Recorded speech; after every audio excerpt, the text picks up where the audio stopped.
Well, welcome, ladies and gentlemen, to our October edition of our webinar, our Evolve program, brought to you by our good friends at Max. I'm Gary Gibson, the CEO of the RSL and Services Clubs Association, and today we've got 4 excellent presentations for you. It's an exciting time. We're so happy that we're finally in a position where we can say we're going to be reopening all our venues across the state from next Monday. For many venues, for a majority of the venues, we've been closed for 15 weeks. Some have had less than that, and some have still been able to trade all through that time. But a very large number of our clubs have been closed for 15 weeks. So restarting next Monday is a very exciting opportunity for us. Now, there are, of course, conditions upon that reopening. And all of my member clubs will have received my latest e-newsletter, which outlines what your requirements are to meet government regulations. And it is important to understand that you do need to make sure you are complying with all the requirements that the New South Wales government has set for your reopening, because they will have people out and about in every town, every suburb, every community, checking on venues to make sure you are complying with the registration requirements and the mask wearing, because all staff and all customers have to wear masks inside your venues. And of course, there's the capacity of only one person per 4 square metres inside the venue, one person per 2 square metres in any external areas. And of course, all your staff need to be fully vaccinated, except in regional areas, they need to have had 1 vaccination and be booked in for a 2nd vaccination. So if you check my last newsletter that was sent out on Tuesday, if you want to get all the details about exactly what your requirements are.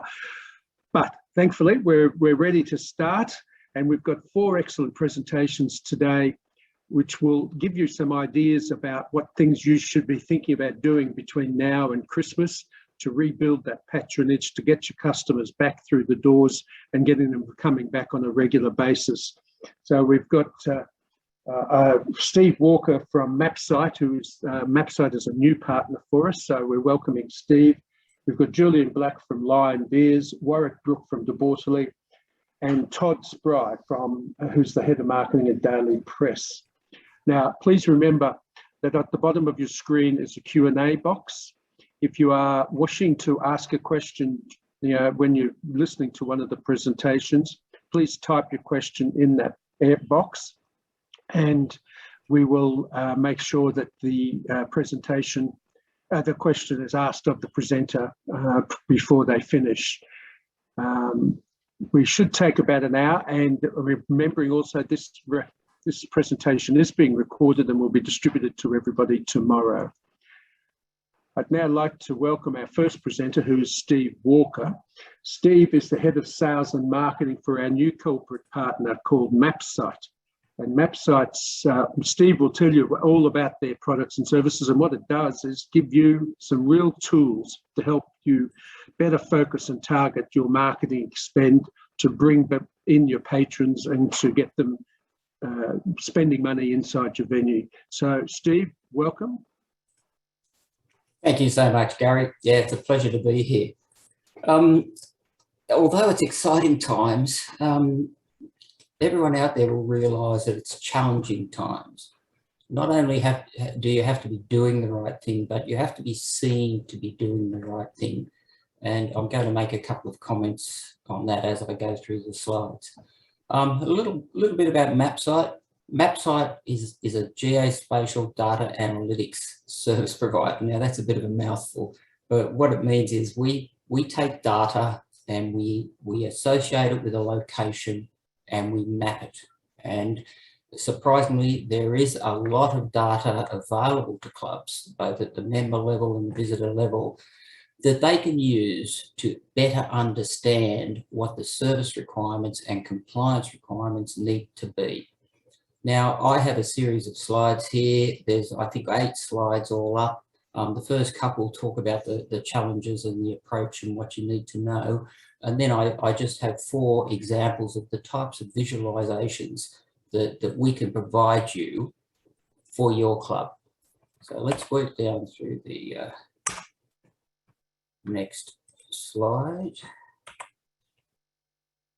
All right, now the situation with the with lockdown ending is it's fine to be opening your club, but your members and visitors are going to have a degree of confidence about visiting your club, about where they should be spending their leisure time once the doors are opened again for them.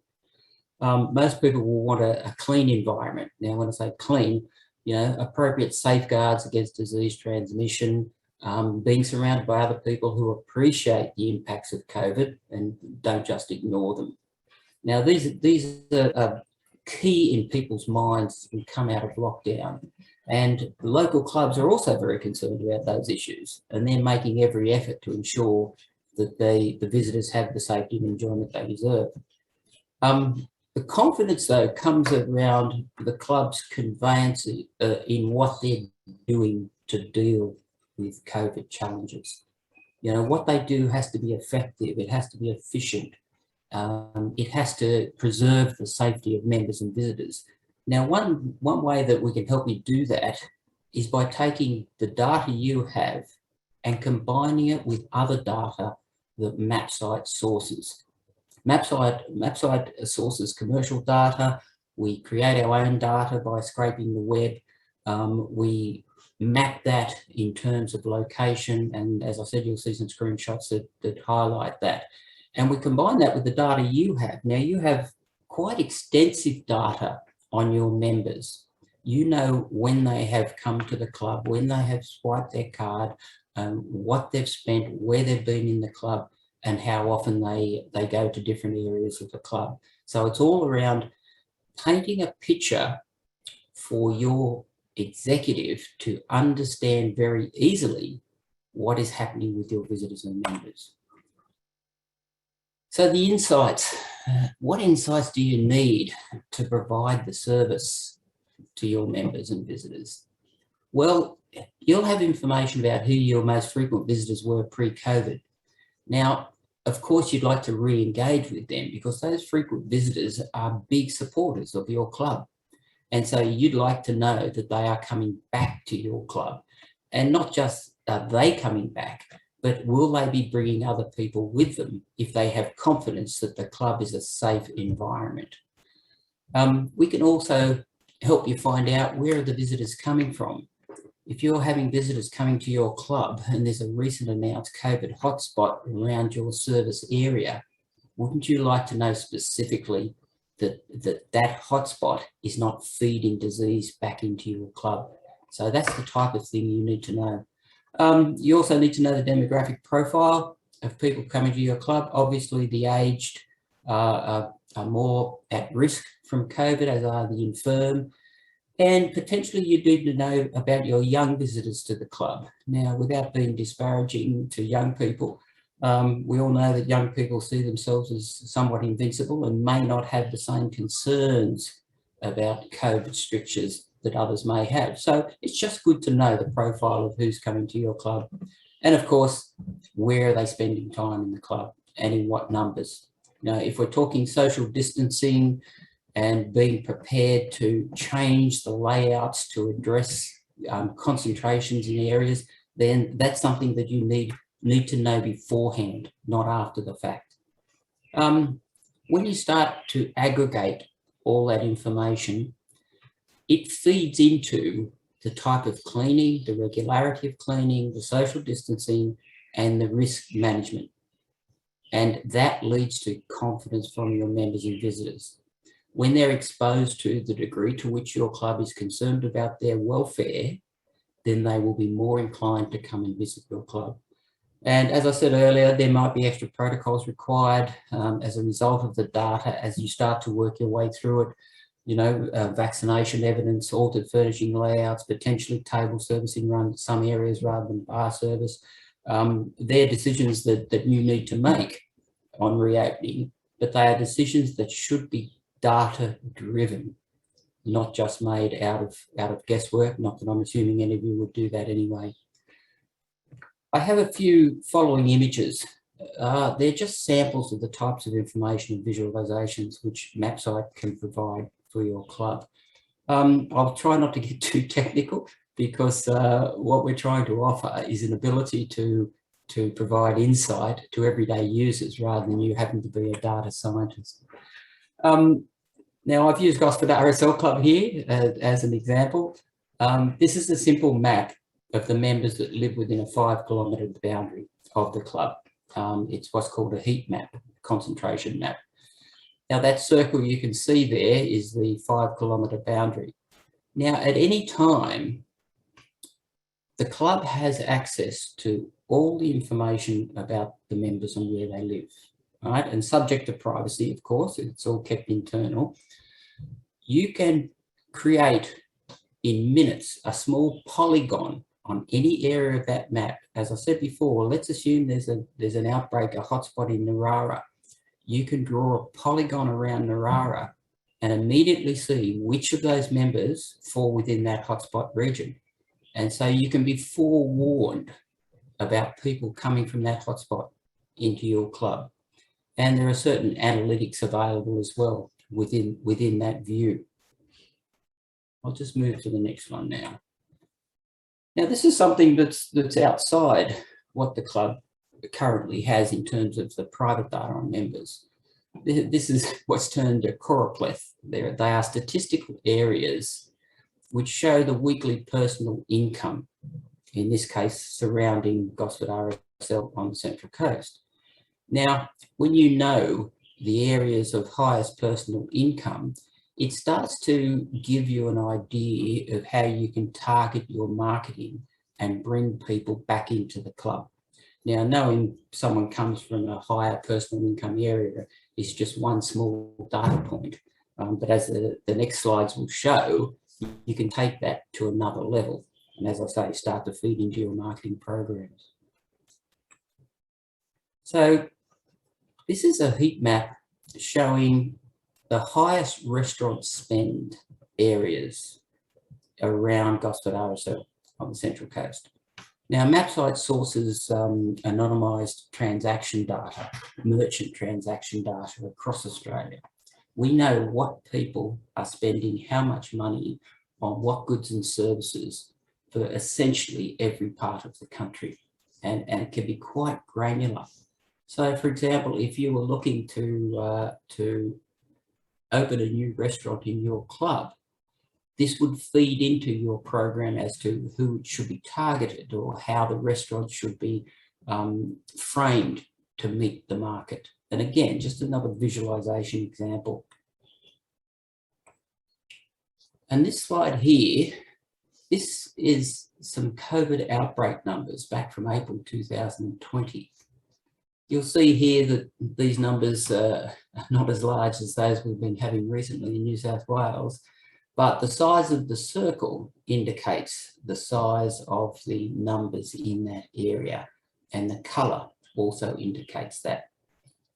The whole intent with these types of visualizations is to paint an immediate picture, and that picture can be in almost real time, given access to the data points. As COVID hotspots are released daily within New South Wales, we can take those, we can map them within minutes, and we can show you the influence they may have on your current membership around the state or around the city or around the suburb or locality. It's about having that information at your fingertips that we can pull together and present in an easily understood manner. I could talk a little bit more about different types of data, but I know there's 3 other speakers and we all have to fit it into the hour. So for me, I'll end there. And if there's anything in the Q&A, I think there might be something in the Q&A there, Gary. There is, but it's not on your topic. It's something I said earlier. But yes, okay. If anybody does have questions for Steve, then please type those questions.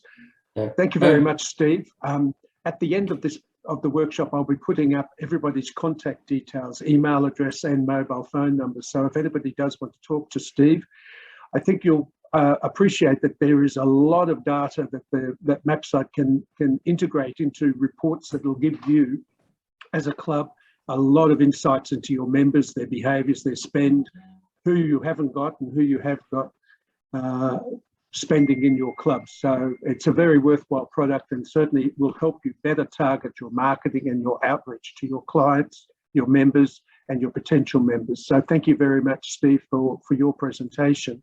Thank you, Gary. Can you take yours down now, please?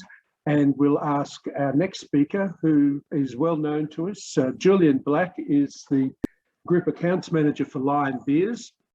For us, as you would all know, Lion is our exclusive beer partner and a great partner to have for the association as well. And I'm delighted that Julian's able to be here to talk up how to encourage some better sales over the next few weeks for your beers. Thanks, Julian. Excellent. Thank you, Gary. Well done, Steve. Everyone, good afternoon. Julian Black, as Gary introduced, I'm Group Accounts Manager for Lion New South Wales. So today I'm going to be taking you through a share which is very topical at the moment. So we're going to be looking at three areas. So marketplace trends and changes coming through this pandemic, and I guess getting into that new normal. Some ideas for you around product choice and promoting for growth, and then also some recent initiatives that Lion have taken on board that's certainly going to help the overall on-premise marketplace, so clubs and pubs. So we're just going to rip into a few sort of short-term, medium-term and long-term trends. And this is from a sample size of 21,000 consumers, where we've been able to get this data, and sort of it's global data, but some of it does go down to Australia as well. So some really good insights and some really good learnings for us to sort of take into our marketplace, and learnings that have come from global markets that have already opened. So the first one is a short-term trend that we see is going to happen, and we've got some data from this when we reopened last time, and that's that consumers will stick to what they know. So overall, consumers sort of do have a certain amount of money, entertainment dollar, that they are able to spend when they go out in trade or go out into venues, and they want to focus that money on brands that they know and brands that they've experienced before. So from our perspective, we know that happened last time as well. So this is sort of very much the same insights that we captured last year when we reopened. We're classic brands. So if you look at sort of that bottom right-hand side there, those blue bars in the middle there that's highlighted in the red, those blue bars increased 10%, and that's our classic brands. So people stick to what they know. They want to go back into the trade, into their venues, and experience brands and drink brands that they are well accustomed to, or that they have even been purchasing through the retail channel, and drinking them at home. So 45% of consumers have chosen only drinks or brands that they are familiar with and they trust. So that's something to be mindful of when you're looking at your sort of tap banks and your fridge, in terms of what you're going to reopen with. Investment in al fresco hospitality. So this is another short-term trend, and it's certainly one that I know the hotel side of the business is looking at very closely. Local councils and the New South Wales government have sort of removed some of that red tape, and allowing venues to apply and get granted additional spaces outside, with licenses, with less fuss.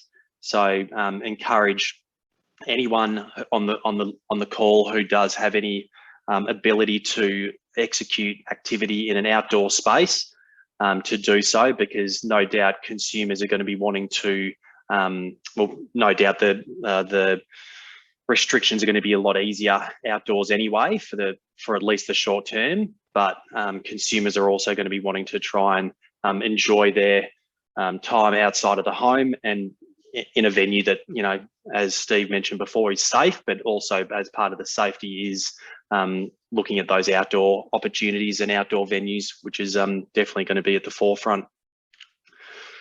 Domestic tourism and staycations to boost sales in domestic hotspots. So 1 in 4 consumers are planning to spend more domestically over the next 12 months. Probably no surprise there, considering that borders and international travel still is a little way off.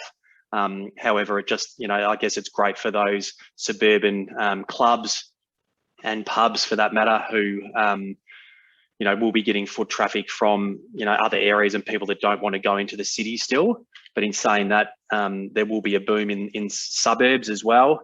So consumers are shifting from those city centres and suburban areas. Offices are closed, people are working from home more. There's a stat there around China having suggesting that a gradual easing back into the city is coming from markets that have been open for a while. So we will see that city areas will make a gradual return to pre-pandemic levels. And, as businesses open and offices open, we see the city getting back to those levels. But at this stage, 35% of consumers are looking forward to visiting city centres to eat and drink when normality returns. So there's still a big percentage that aren't looking to go back into those city areas due to safety concerns, no doubt. Omni-channel path to purchase. So this is a longer term trend. So omni-channel path to purchase. 1 in 3 consumers globally now show a preference for digital menus on mobile apps. And if there are multiple purchases or multiple ways to purchase in your venue, you really need to have a strategy for each, so you don't confuse the shopper and the consumer. So so I guess you can capture their spend easy, and it's not a matter of sort of people getting confused on how they actually order. And the last one here in terms of a longer term trend is the increased desire for healthy drinks. So this has been a trend that's been going for a few years now. 38% of consumers are actively looking for healthy drink choices, and 21% of those consumers are prepared to pay more for them. So, the likes of brands that we've got, so like the Hans Super Dries of the world, which is low carb, that brand's been in solid growth for years. And we do see the continuance of, these healthier drink options becoming even more prevalent as health and well-being continues to be a major trend for not only the young, but also the old as well. So that leads me to alcoholic seltzers. So this seltzer market is exploding.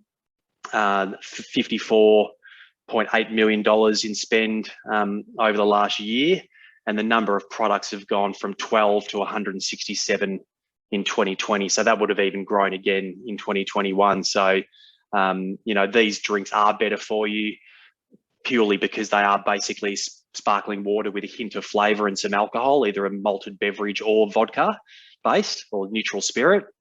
So they are better for you. They're roughly on average under 100 calories per drink. If you compare that to a beer, most beers are sort of either 150 or more. But compared to like a soft drink, they're way less than a soft drink. So they're better for you, less bloat, able to consume more, and they do have a big margin. So very much encourage any of you out there who haven't had seltzers in. White Claw is the one that we sell. It's the #1 seltzer in the market. And I'd definitely recommend, especially if you've got a sort of a consumer sort of 18 to 34. I'd definitely encourage you to sort of be looking at getting a seltzer in, because that's definitely the way the market's going. Another insight is that Australians are cutting back or abstaining from alcohol. So once again, this has been a trend that's been going for a few years now. 25% haven't bought alcohol in the last 6 months. 15% have bought less or stopped buying alcohol in the last 6 months. And then 31% plan to drink less alcohol in the next 12 months. So, for the industry that we're in, there's some pretty heavy insights, but no doubt as a marketplace and as a supplier, we need to keep up and make sure that we stay relevant with all consumers, because we don't just focus on beer. We are, I guess, a multi-beverage business, and we want to try and make sure that we market our brands to all consumers. Hence why we are looking at, or we have introduced some zero alcohol beers recently. So this is the zero alcohol market. Beer drives it. So $26 million is the beer non-alc category, and it's grown at 167% over the last 12 months. So absolutely gone crazy. These products are now sold in both grocery as well as on premise. So you'll see some in some service stations, you'll see them in the Coles and Woolies of the world, and you'll also see them behind the bar or in retail stores. There's even a retail store now on the northern beaches of Sydney that is a completely non-alc bottle shop, which sells all categories, so beer, wine, spirits, cocktails, and it's completely zero alc. So a massive disruption to, I guess, that whole off-premise liquor space, but you can see that there's now certainly a strong market for zero alcohol beverages, and beers being the biggest driver of that. So they're the two that we have. So Heineken Zero, which has been around for about 18 months now and doing some really good things. And then James Squire Zero's launching as we speak. So more of a retail play for the James Squire Zero, because we are trying to come up with a way to have zero alcohol beer pouring through a draft beer system. At the moment, it's a bit of a challenge due to the fact that if it's zero alcohol, it freezes due to the glycol system. So but we're working hard to try and have an option for draft beer and draft zero beer.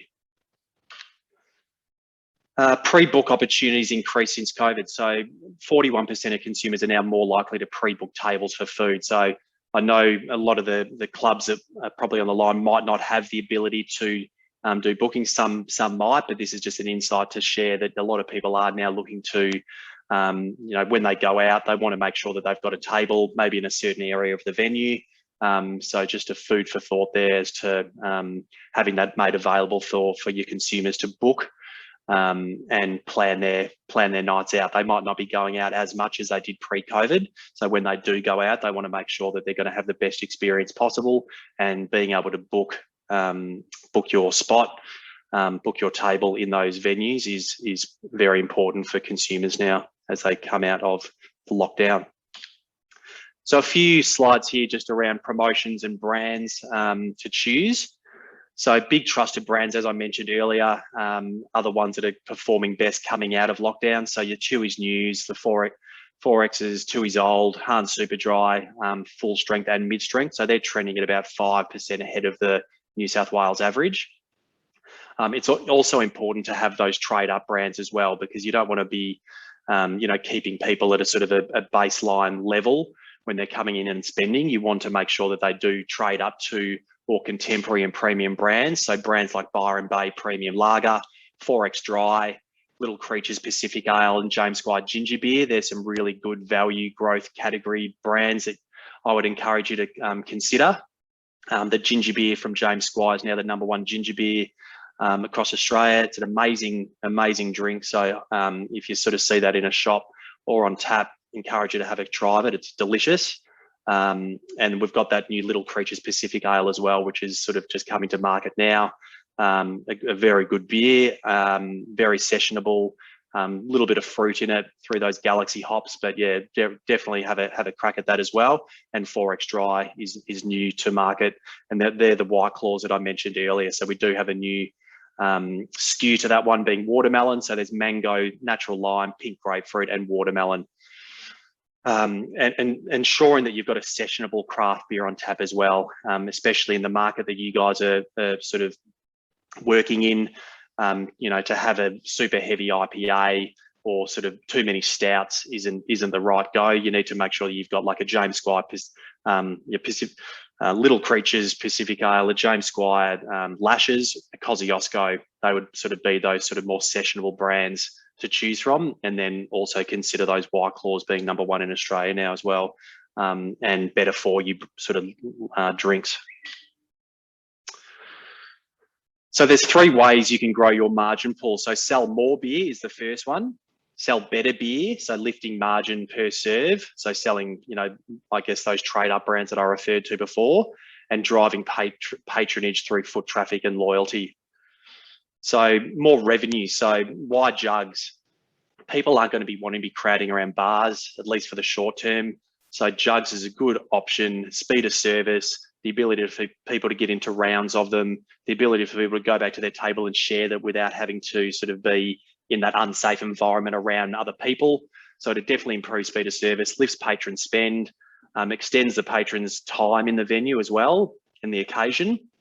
And it's also more appealing in terms of the price point, because the bigger service, bigger format, you know, you might sort of drop your margin slightly, but then your people get in rounds of it. It's a very contagious kind of purchasing method, because once someone sees someone else drinking a jug, they'll often sort of go, okay, well, we may as well get a jug, save us queuing at the bar. And there's also these high quality sort of Perspex tap talkers that we can also supply to any customers who would like them. So we've got jugs and tap talkers if you so require them for your venues, but definitely encourage jugs, especially coming out of lockdown, as a good way of speed of service and creating that safety for your consumers. Margin optimization. So whenever we're in trade and talking to our customers, we're always talking to them about maximizing their revenue and margin. And you do that by ensuring that there's a price ladder. So ensuring that you've got different prices from your classics to your contemporaries or your premium Australians, gateway craft, distinctive craft, and then premium international. So you can see on the right-hand side there, in the green, that's the increase in margin versus classic. So contemporary, so whether it's a Hans Super Dry, Furphy or a Byron, that's 10% more margin for you than a Tooheys New.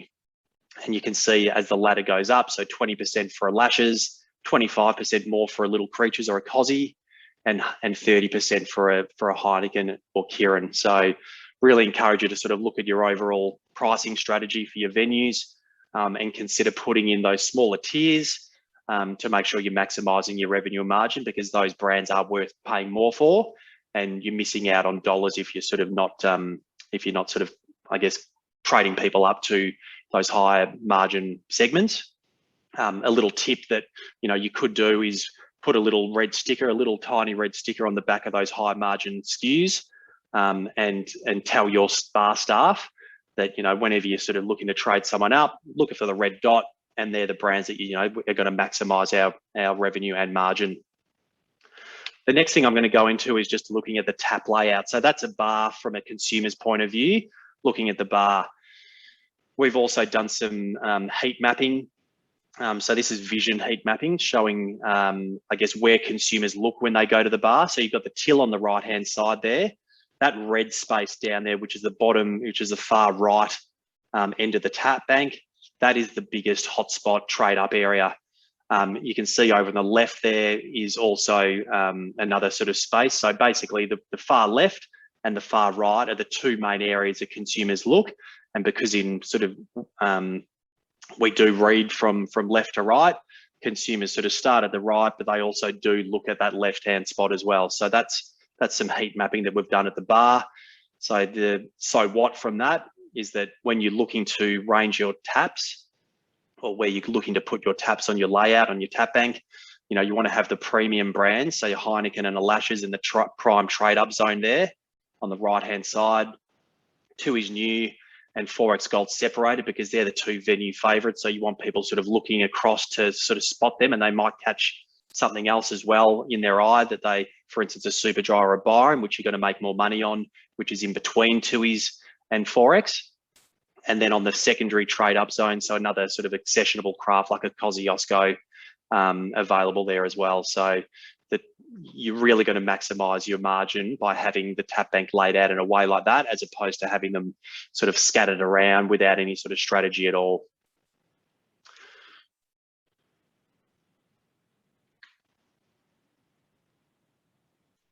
Next thing we're going to talk about, I know I've gone a little bit over time, Gary, so apologies, but I'll just sort of rush through these next few things.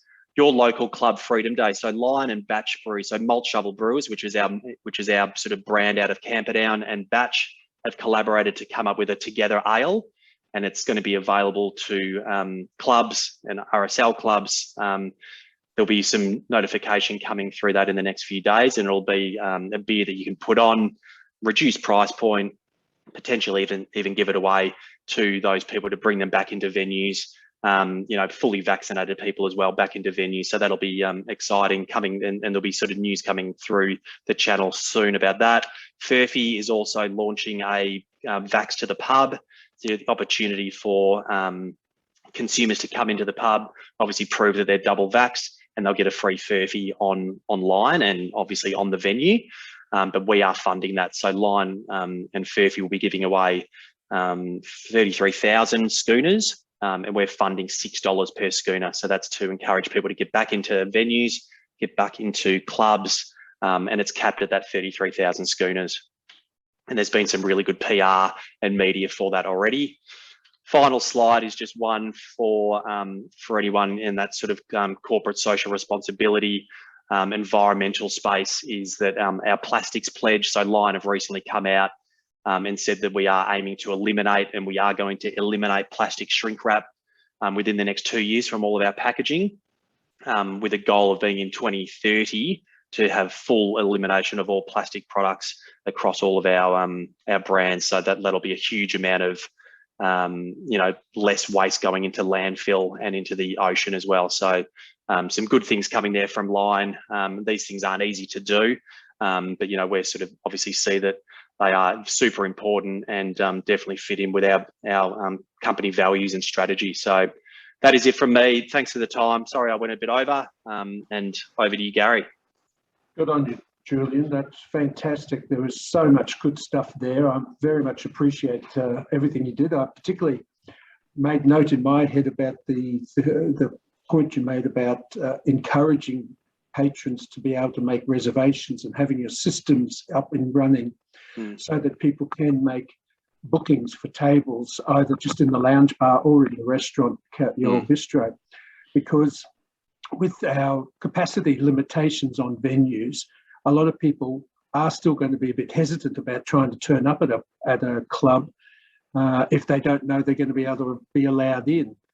So I think you really do need to build some sort of reservation system, if you can, for your patrons, so that they know that they can turn up and they have a seat and they'll be able to buy, have a few beers or have a meal. For sure. And if they have a bad experience, you might not get them again. Exactly. If they're locked, if they're locked out at the club and they're standing outside for an hour or something waiting for people to leave, they may not come back. Yeah, exactly. So, a very good point. Now, on the question, I had a question here which came from Stephen at Diggers at the Entrance, and he was actually questioning me about a comment I made in my introduction. And that was, I mentioned the advice that I had previously received that staff in clubs in regional areas only needed to have one vaccination and be booked in for a second vaccination and still be allowed to work. Now, Steve tells me he heard that it had just changed overnight and that's been withdrawn. I've sent a text to Josh Landis at Clubs New South Wales to get clarification on that, Stephen, and I'll let you know. So if I've misled people, I apologise. That was the deal yesterday, and I hadn't received any advice that had changed overnight, but I will get some further advice about that and get it back to people as soon as I can, if that situation has now changed. And next presenter is Warwick Brook from the Bortoli Wines. The Bortoli is again our exclusive wine partner, and they're a great product and they provide fantastic wines for all of our events at the association.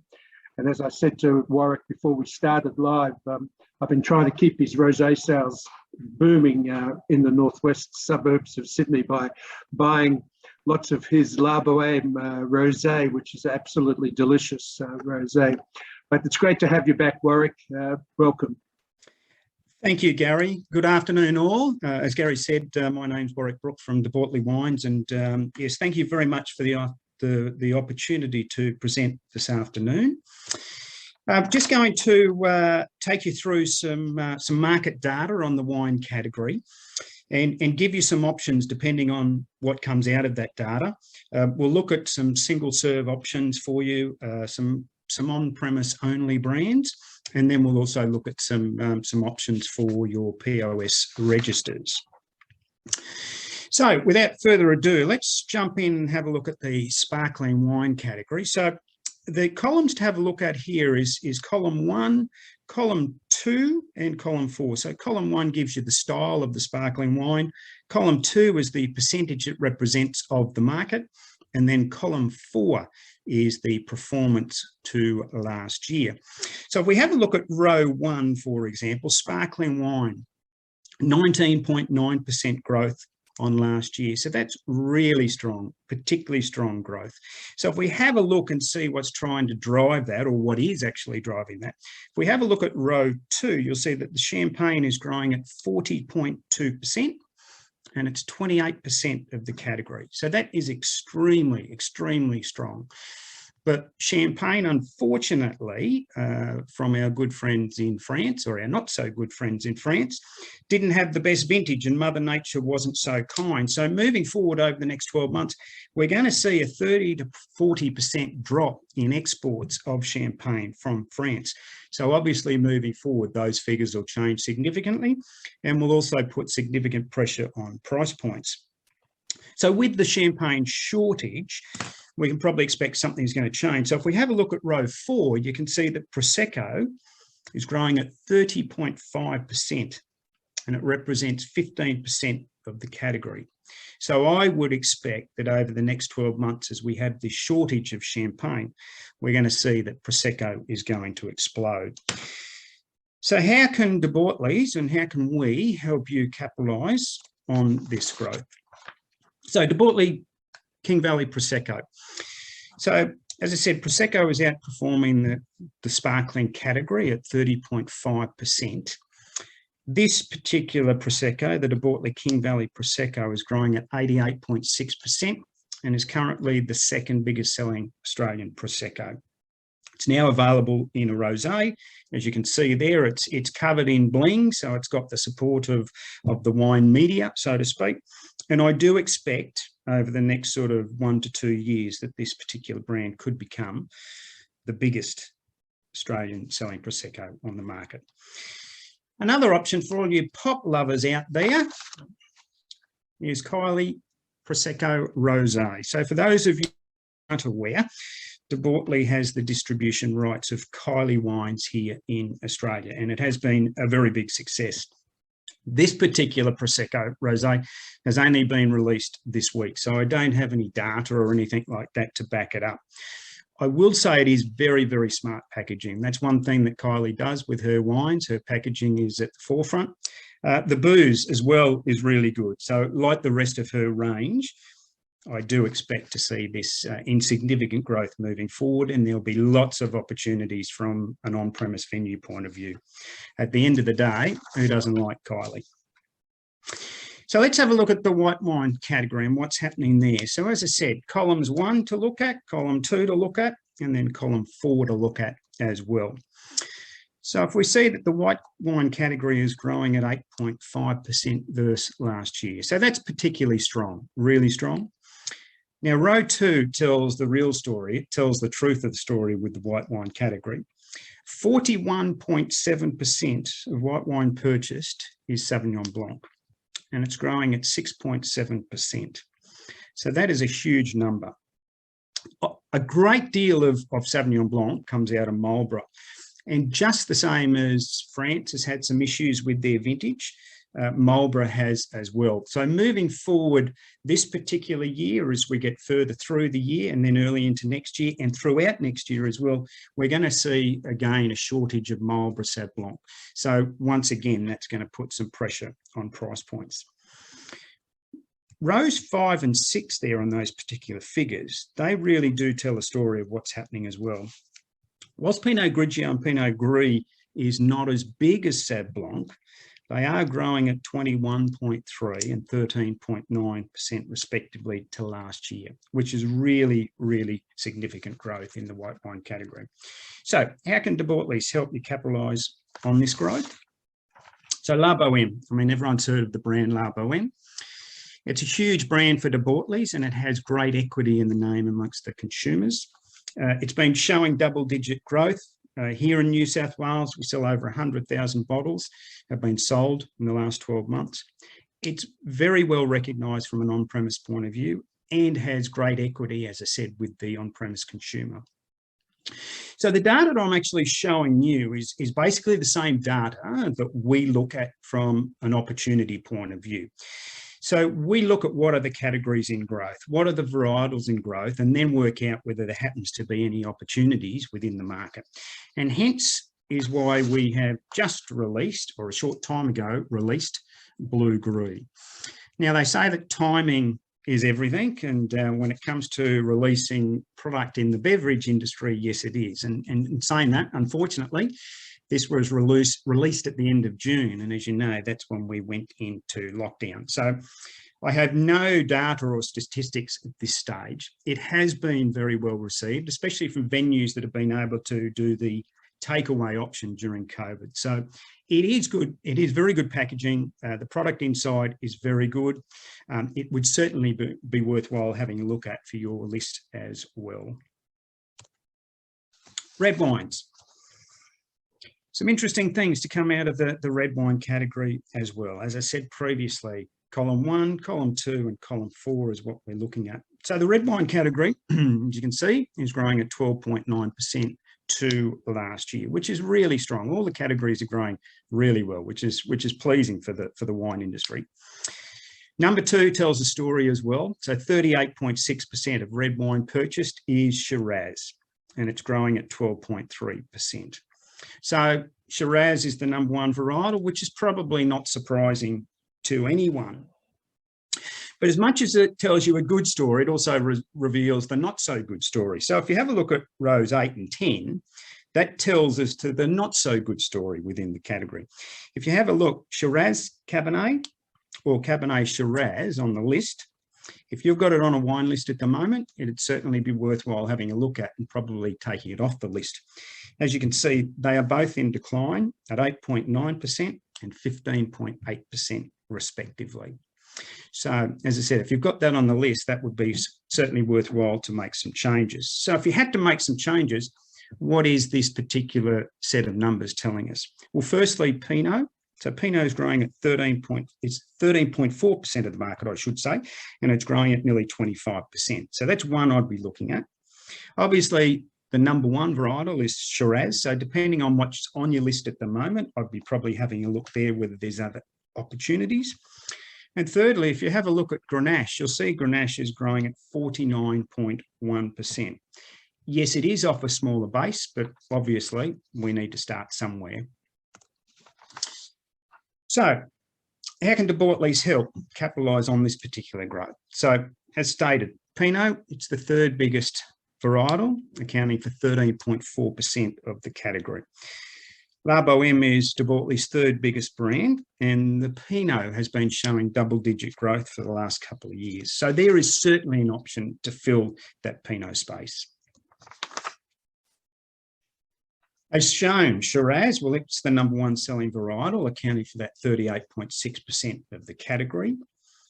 De Bortoli's wood-fired range is growing at about 83%. And it comes from Heathcote, which is, anyone knows areas, Heathcote is really the home to the Victorian Reds. So on those particular numbers, at growth of 83%, I'd certainly be considering that if you're looking to add a Shiraz to the list. And as shown from those figures, Grenache, well, as we said, nearly growing at 50%. So we developed this range specifically of those numbers. Had a look at the numbers, what was growing, what are the opportunities, and this was a range that we came up with, Grenache Wizardry. It's really showing what can be done with the varietal Grenache. So there's 3 products in there, or 3 SKUs within there: Grenache Blanc, Grenache Rosé, and a Grenache itself. I can tell you that the wines are delicious. The labels have been written up as very sexy, so I'll say that, very sexy labels, and they are in double-digit growth as well, which you would expect off the back of growth of Grenache. So there is certainly an option for your list as well. Rosé, who doesn't love rosé? And thank you to Gary Gibson for keeping this category alive during COVID. Rosé itself has been in double-digit growth for many years. And if you have a look down at row 6, across to column 4, you'll see that it's growing at 30.5%. So it's continuing huge growth and has done for a number of years. And that obviously, because of our lifestyle, because of our weather, this will continue to grow moving forward. So what are some of the options we can help you with here? So De Bortoli's Rosé, which is a Sangiovese Rosé. Remember, Rosé is a wine style itself. It's not a great variety. So it can be made with Cabernet, it can be made with Grenache, it can be made with Nebbiolo, it can be made with Pinot. But at the end of the day, whatever you put on your list moving forward, it needs to be dry. People are drinking dry rosé. No one's after a Ribena rosé. They want it dry. And this certainly hits the spot. Itself has been growing at 207%, and it's certainly decorated with a lot of wine show medals. So that in itself puts a lot of trust into the wine. So there is certainly an option for you with regard to your rosé on your list moving forward. Single serve options, well, that's probably more relevant than ever. As we come out of this, it's really important with what restrictions are going to be on us moving forward. Obviously, the COVID restrictions, sanitary restrictions will obviously bring this particular style of wine, this particular style itself to the forefront. Every time we go into lockdown, no matter what is the state, every time we come out of it, we see a huge spike in this single serve options. And there'll be no difference this time as we head out at the start of next week. As you can see, we've got all the bases covered from sparklings through to red. The cost of a single serve is somewhere between $2 and $3.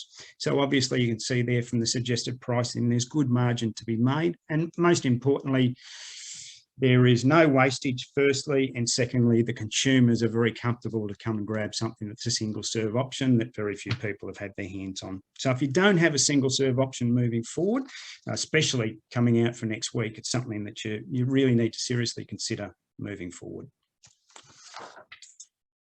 On-premise offerings, as we know, really important part of the portfolio of wine within the venues.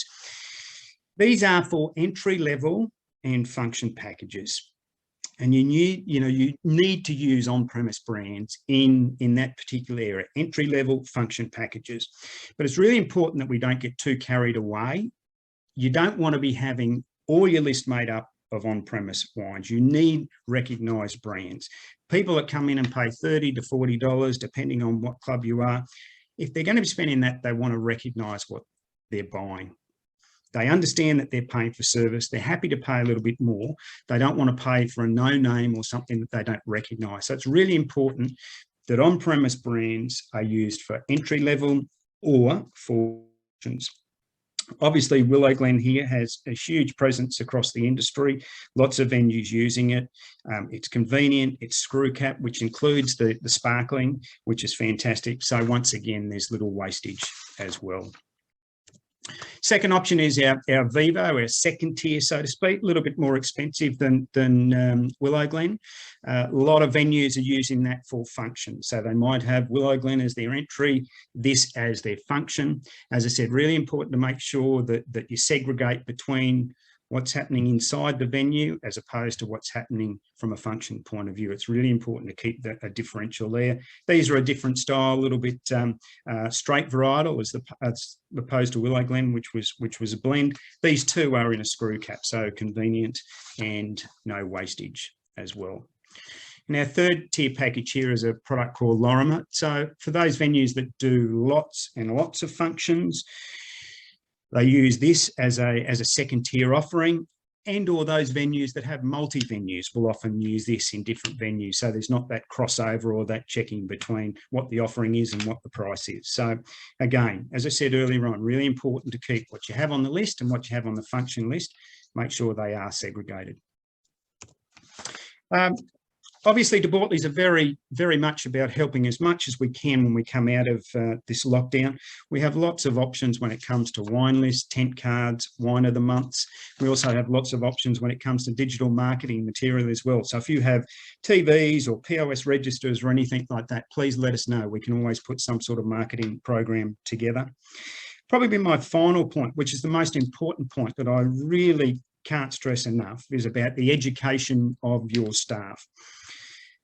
The number one customer of your venue is your staff. Your number one customer is your staff. They represent your brand. Their actions reflect on your brand. Please utilise the beverage representatives wherever you can. Get them to educate your staff. There is nothing better than walking into a venue and having staff with product knowledge, regardless of what the product is. for your staff to have product knowledge. There is nothing better. And at the end of the day, as I said, please keep in mind your staff is a reflection of your venue. So here are my details for anyone that would like to contact me directly. I hope you've found some of the information that I've put through useful. Obviously, there is a lot of information there and there's a lot you can digress, so that anyone that wants to contact me directly, please do so. Thank you for the opportunity this afternoon. I certainly wish each and every one of you the very best of success with the reopening next week. And yeah, let's hope that we can all have a wonderful journey towards what we are going to be calling the new normal. So please stay safe, stay well, and look after each other. Thank you, Gary. Appreciate it. Wonderful, Warwick. Thank you very much. Again, a wonderful, comprehensive presentation. Very much appreciated. Just in answer to that question, I told you I was going to look for further information with regard to the regional staff and one vaccination. Apparently there was an attempt last night by the health department to remove that option of staff in regional areas only requiring one vaccination and a booking for the second. But that's been squashed, and Clubs New South Wales advised me that it's still there in play, that regional clubs can still have their staff who've only had one vaccination, but with a second booking, can still work next week. So that's been confirmed by Josh Landis.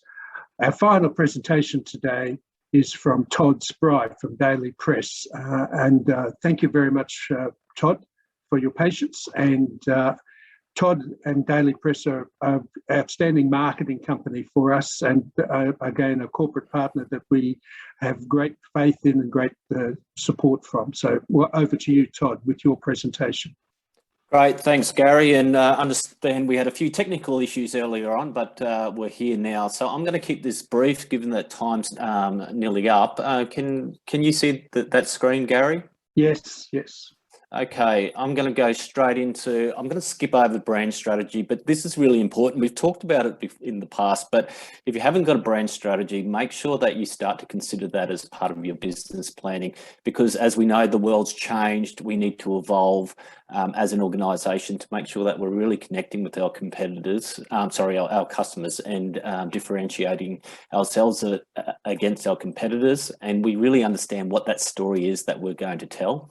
It's interesting, during this time, we've really had a lot of clubs and organisations reach out to us with assistance here, where we run workshops and also have developed their brand standards or the brand guidelines, which you can see, which is just about to open, which is really exciting. The Castle Ray, which is part of the City Tattlesauce Group. So that's just an overview of where we got with their brand guidelines, and you'll see that all come to life very shortly. But there's a brand strategy roadmap for another company. It's really important to have, particularly in these evolving times. Marketing planning, get your channel planning and content up to date. Daily Press will shoot, photograph, videograph, conduct animations, and a whole raft of end-to-end marketing services. But what a lot of people fail to do at this point in time is making sure your communications are up to date. So I'll go through a couple of those things pretty quickly. Make sure you've got a digital first approach. That's going to be part of now and part of the future. So really hone in on those skills.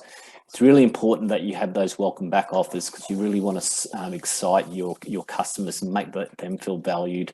And once they're in your venue, make sure that you are surprising and delighting them, not just opening up the doors and expecting them to come back in, because there's going to be so many competitors that are going to be competing for the same dollar. We've been working on the Club Tweed, which was the Tweedhead Volley Club rebrand. They've had an interesting time of it, given that they're on the border of New South Wales and Queensland. So that's been a really interesting project. But what we've done is really taken a digital first approach here. Just some examples to make sure your content has been updated with the right photography, the right messaging, because people really don't want to see old messaging around venues, because it's so easy to overlook some of the channels.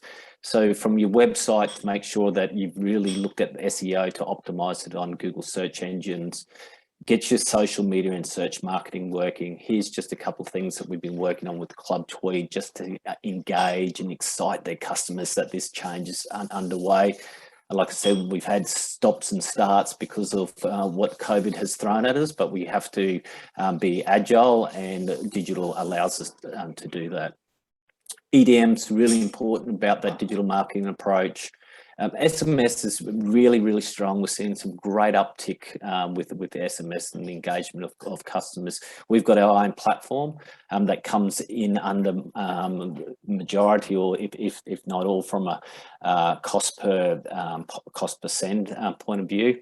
And the team at Daily Press, the digital team, can set that up and automate that for you. One thing that people do overlook now is the direct mail piece. While it's more expensive than digital, it is tangible. And when Panthers actually ran this direct mail piece, they had a significant uplift and engagement by their customers, to the tune of, I think, Justin, when he was there as the marketing manager, said they had a 3,000% return on investment. Displays, visual merchandise, which the team at Daily Press do extremely well.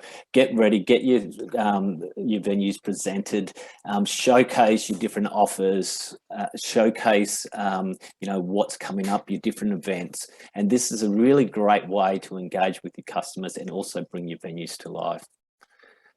Preparing for the post-COVID world, fast-tracking digital. It's not just about digital marketing. We've been doing online raffles, which have had significant uplift for clubs during this time. Some have seen a 3 to 4 time, fourfold increase in a return on investment. I'd say keep these online raffles going, because they should be now a supporting mechanism for your in-venue raffles. We've partnered with a company called Clever Q. Contactless ordering is going to be the way. There's a number of systems, but this is one that can be customized to your brand. It can also act either as a buzzer, or it can act as a full end-to-end venue and menu service offering. A digital members card we've been working on. We've been working with New South Wales Services New South Wales to make sure that sorry, I'm just getting other requests come through, that they have got COVID safety click-through, and we'll be adding to those features as this whole use of the digital wallet becomes more accepted across the club industry. System integration and reporting is really important. We've got a partner called Till Payments. Some venues are seeing savings of up to $74,000 annually. Till Payments, what it does, it's omni-channel payment gateway system, so it can accept any form of payments through any channel, any time. And we're seeing some really great results from clubs who've taken on Till Payments. What it does do also shows you in real time, where all your transactions, and as Steve said earlier, it's all about data, and it can show your data in real time. At the moment, we're finalising a new marketing creative portal, so you can work with Daily Press on everything from marketing planning through to all your content production, print requirements, digital requirements, all on the one dashboard. So a lot of clubs already use this, but we're actually making it better, so you can see the end-to-end delivery and development of your work, and there'll be also those reporting mechanisms on this new dashboard. Connected data and automated marketing is going to be a thing that's going to be the driver forward from a marketing perspective. Although it's not easy, a lot of people have looked at systems such as Salesforce and Oracle. Unless you have got a champion that runs that, those systems can be very expensive. Not to say that you shouldn't use them, but you do need a champion to run those automated marketing systems. If you get them right, they're very powerful. But if you don't have the resources to undertake them, I would suggest that you continue along your marketing until you have a full strategy in place to automate your marketing. And finally, we've added to our list of services as data analysts. They can look into different problems or trends, as we saw with Mapcite, but we have people in the back end looking at different data to find those real nuggets that can help you increase your business performance and really engage with your customers on a very bespoke level. So I know I've rushed through that pretty quickly, being out of time, but I'd really thank Gary for the opportunity to speak on behalf of Daily Press. We're really excited that everything's about to reopen. We've been inundated with requests and getting content and material up to date, helping with marketing and brand strategy. And we look forward to seeing everyone when the doors are open. Todd, thank you very much. And thank you to all of our presenters today, Steve Walker from Mapcite, Julian Black from Lion Beers, Warwick Brook from the Bortoli Wines, and Todd from Daily Press. And as I advised you, I'm going to put up my slides again so that I can show you the contact details for each person. So there's our 4 presenters, their email addresses and mobile phone numbers if you want to make contact with any of those people. Thank you all for your support there. Next month's webinar will be the last one for the year, and it'll be a bit different because our new CEO of the association, Margot Smith, will be the main presenter and will be speaking about her vision for the association moving forward, and she'll be taking questions and having discussions with people. So that's on Wednesday, the 3rd of November, again at 1 p.m. And for my member clubs, I remind you, if you have not yet registered, that our AGM is on Friday, the 22nd of October, but you need to fill out the nomination of delegates form and send that into Narelle by Friday, the 15th of October, to be able to attend the webinar, the annual general meeting, which is via Zoom. Thank you all very much for your participation today, and I look forward.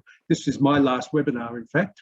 I'll be retired in November, so good luck to all of you, and I certainly hope that next week works really well and that we go from strength to strength in reopening our venues and offering our great services to our club members and patrons. Good afternoon, everyone.